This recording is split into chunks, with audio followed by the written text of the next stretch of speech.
नमस्कार मित्रों, मैं हूं कविजीत शुक्ल और आप देख रहे हैं मां आशा फाउंडेशन की विशेष प्रस्तुति आशांगन। जैसा कि आप सब जानते हैं कि आशांगन में हम कई रचनाकारों को अभी तक आपसे रूबरू करा चुके हैं, उनकी रचनाओं को आप तक पहुंचा चुके हैं। आज इसी क्रम में एक नवोदित हस्ताक्षर अमन मिश्रा हमारे बीच में है। आज उनसे आपको रूबरू कराएंगे, उनकी रचनाओं को आप तक पहुंचाएंगे। आप सभी को सादर प्रणाम। मां आशा फाउंडेशन की पूरी टीम को बहुत बहुत आभार और अजीत भैया का बहुत बहुत आभार इस मंच पर आमंत्रित करने के। तो आज हमारे बीच में है एक युवा हस्ताक्षर अमन मिश्रा। तो आइए, जैसा कि प्राय सभी आने वाले जो कलमकार हैं उनसे पूछता हूँ कि अमन भाई, आपको कब से ये महसूस हुआ कि आप भी कविता की ओर उन्मुख हो सकते हैं या आपकी लेखनी से भी काव्य धारा प्रभावित हो सकती है, और अभी तक का आपका जो अनुभव है कविता के क्षेत्र में कैसा रहा? वही मैं जब 9th या हाई स्कूल में था तब से मुझे कविता सुनने का बहुत ही मन था। मैं सुनता रहता था। मेरे स्कूल में कवि सम्मेलन हुआ करते थे और मेरे पापा और मैं दोनों लोग मतलब क्रिकेट और कवि सम्मेलन के बहुत ही शौकीन थे। हम दोनों लोग साथ में देखा करते थे और सुना करते थे चीज़ें।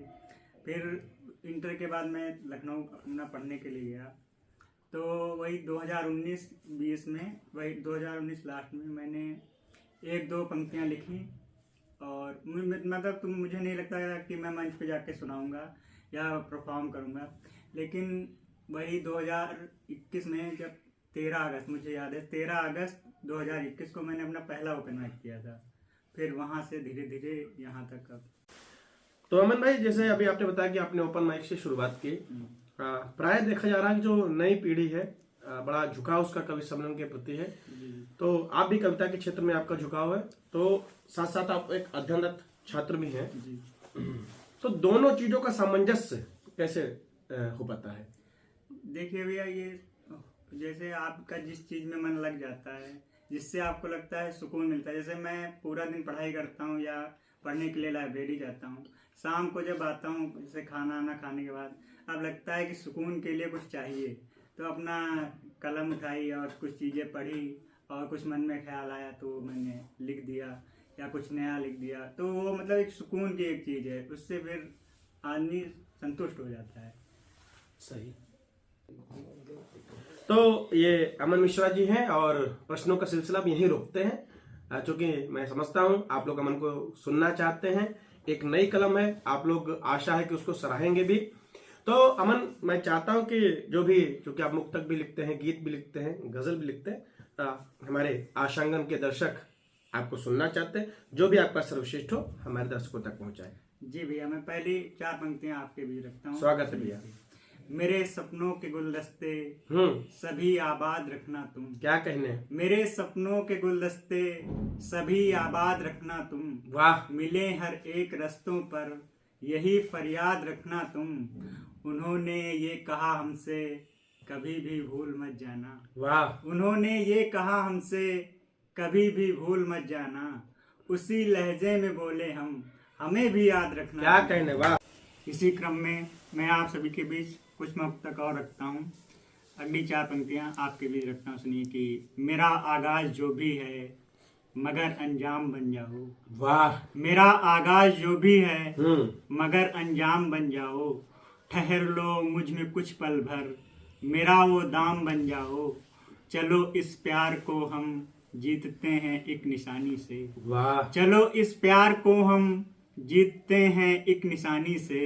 बनारस की सुबह में तुम अवध की शाम बन जाओ। अगली 4 पंक्तियां मैं आपके बीच रखता हूँ कि अहम किरदार है मेरा, हिफाजत की है जो मैंने। अच्छा है। अहम किरदार है मेरा, हिफाजत की है जो मैंने। स्वप्न के खातिर इबादत की है जो मैंने। मिला ना प्यार में धोखा हमें एक बार भी अब तक। मिला ना प्यार में धोखा हमें एक बार भी अब तक। क्या कहने? रखी घर में किताबों से मोहब्बत की है जो मैंने। बहुत अच्छे। वाह भैया, बहुत बहुत शुक्रिया। अगली 4 पंक्तियां और पढ़ता हूँ कि अपने मन की बात जताई कागज पर। वाह। अपने मन की बात जताई कागज पर। मानो मुझको मिली रिहाई कागज पर। वाह। अपने मन की बात जताई कागज पर, मानो मुझको मिली रिहाई कागज पर। उसकी आंखों को मैं इतना भाया कि, क्या कहने। उसकी आंखों को मैं इतना भाया कि, उसने है तस्वीर बनाई कागज पर। वाह भाई, वाह वाह, कमाल उसकी है। आंखों बहुत को अच्छा मैं लगा भाई, इतना वाह। भाया कि, वाह। उसने है तस्वीर बनाई कागज पर। और सामने कृतार्थ भाई बैठे हैं, वैभव भैया बैठे हैं। इनसे मेरा परिचय दोस्ती का है, तो मैं दो मुक्तक दोस्ती भी सुना देता हूँ भैया, सुनिए। कि इस लहजे से बोला उसने, मैं तो सिकवे भूल गया। वाह। इस लहजे से बोला उसने, मैं तो सिकवे भूल गया। जो सब साथ हुए थे मेरे, वो सब किससे भूल गया। वैसे तो मैं हर रिश्ते पर एक बराबर हूँ लेकिन, वाह। वैसे तो मैं हर रिश्ते पर एक बराबर हूँ लेकिन, उसने मुझको दोस्त कहा, मैं सारे रिश्ते भूल गया। वाह।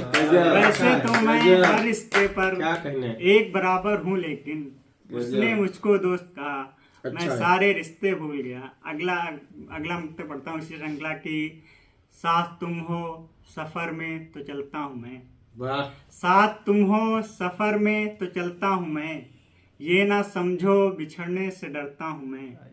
साथ तुम हो सफर में तो चलता हूँ मैं। ये ना समझो बिछड़ने से डरता हूँ मैं। तुम चले जाओ बेशक मुझे छोड़कर, तुम चले जाओ बेशक मुझे छोड़कर।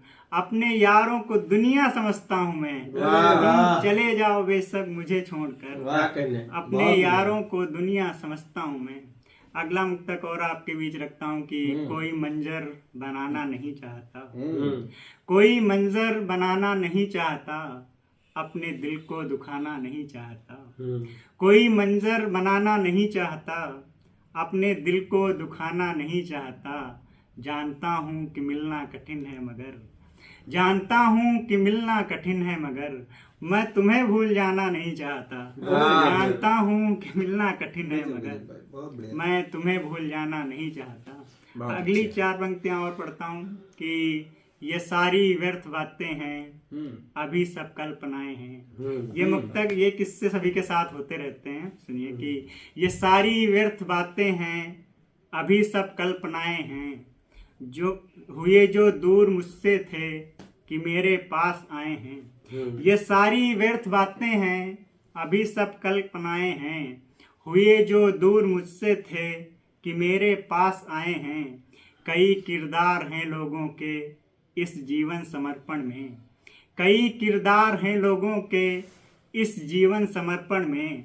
पराए हैं कई अपने पराए हैं। हाँ, ये अच्छा है। कई किरदार हैं लोगों के इस जीवन समर्पण में। पराए हैं कई अपने पराए हैं। अमन मिश्रा की रचनाओं को आपने सुना। आशांगन में अगले क्रम में हम नए कवियों से आपको रूबरू कराएंगे, उनकी रचनाओं को आप तक पहुंचाएंगे। तब तक के लिए हमें दीजिए इजाजत। नमस्कार।